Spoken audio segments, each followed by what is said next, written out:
religion is supposed to unite human beings. It's not supposed to divide us. And if it's divisive, it's not religion from God. It's something else. And I think people should really think deeply about that. Imam Ali radiallahu anhu said an amazing thing. He said, Al-jama'atu ma'al al-kudura khayrun min al-furqa ma'al safwa.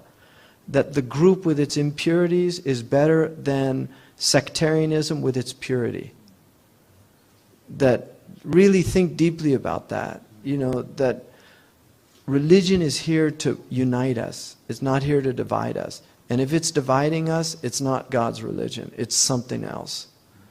And so it's a great blessing to be in a place just where you feel comfortable. And you don't have to worry about somebody telling you you're not doing this right.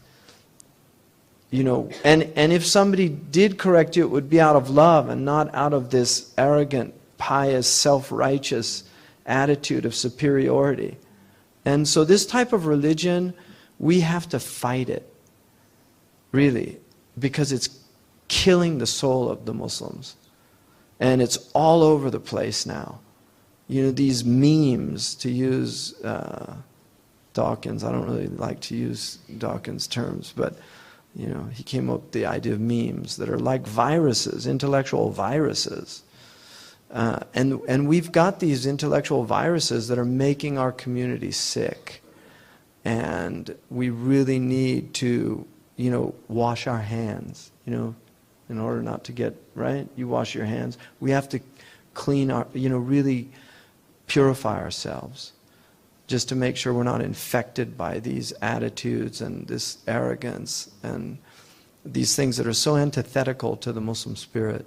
So that's my hope, really, that you know, just the experience that you've had here, that you take that back to your communities. مَا أَنزَلْنَا عَلَيْكَ الْقُرْآنَ لِتَشْقَى. We didn't reveal this Qur'an for you to be miserable. I mean, Allah subhanahu wa ta'ala said that to His Prophet. We did not reveal this Qur'an for you to be miserable. The mukhalafa, the understanding, the reverse understanding is أَنزَلْنَاهُ لِتَسْعَدْ. We revealed this book to make you happy.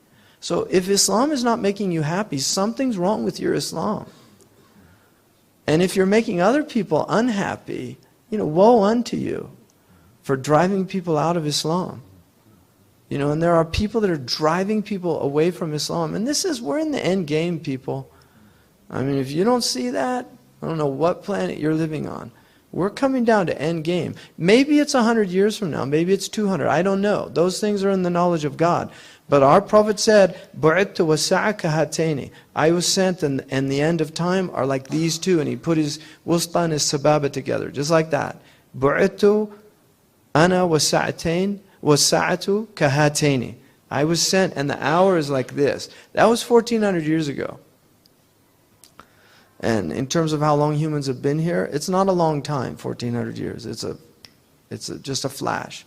So this is a time for people to have a lot of rahab, you know, just expansiveness in their hearts for people. Baza, baza. I wish I could quote it in Persian, but you know, we're in the city of Maulana Jalaluddin, and he has a beautiful qasida which is in the entrance to his maqam. Come again, come.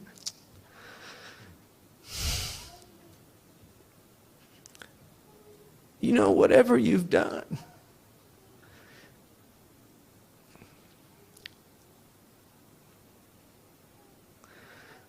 this isn't a caravan of despair. You know, sinner, if you've broken your vow 1,000 times, just come back. The door's open. And anybody that closes it is a shaitan. You know, and there's people closing that door on people that need to hear that message. You know, because this world can defile you. But no matter how defiled you are, Allah's door is open. No matter what's happened to you, Allah's door is open. I mean, we have testimony in the hadith to a mass murderer who was given tawbah. He killed 100 people, and he was given tawbah. This door is open, and people, we need to open it up and let people come in with all their faults and all their flaws and all their dysfunctionalities and all their problems. Just open the door and let people come in. Hudayfa al-Yamani, he said, the end of time won't come until the Muslims are like a big rock in a river. They don't drink from it, and they don't let other people drink from it. And he said, and the one seeing it is not like the one telling it. So don't be like that rock that doesn't let the river flow and let people drink from it. People need, they're dying of thirst out there. They're dying of spiritual thirst. Really, if we had in America spiritual disability as a possibility to get insurance and not go to work, we wouldn't have anybody working anymore. People are on antidepressants, they're on anxiolytics. They're really not well. People aren't well. And the reason they're not well is because they're not fulfilling their purpose. You cannot be well unless you're being human. We were created to be human, and the way that we are human is to surrender. It's just to surrender, to give up, to not fight Allah. And that's rida, it's contentment, it's when the qadr comes, mashallah, qaddar Allah ma sha'an fa'al.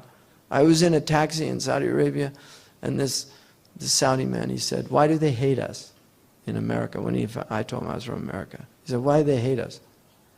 I said, subhanAllah, that's what they ask me all the time about you guys. And he said, I don't hate them. I said, well, partly it's because they think that 14 of the 19 hijackers were from your country when 9/11 happened. And he said, do they know about the qadr? And I said, you know, some people, not many. He said, you need to teach them about the qadr because it stops that hatred from coming when things happen. I mean, that's a simple taxi driver, Bedouin taxi driver in Saudi Arabia.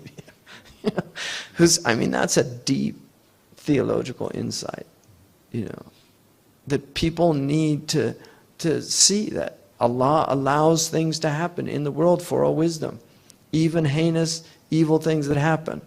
There's a reason why Allah has allowed us, enables us with our free will to do these things. So, anything. And then I also want to I've been thinking a lot, just being here, we've been in such blessings. We're right next door to real calamity, Syria. Really pray for them. This is Ramadan. Pray for our brothers and sisters in Syria. Palestine. This one Syrian man said to me, why isn't anybody doing anything? Look, nobody's doing anything. I said, welcome to the club. The Palestinians have been in that club for a long, long time. The Kashmiris have been in that club. The Shayshans. There's a lot of people in that club.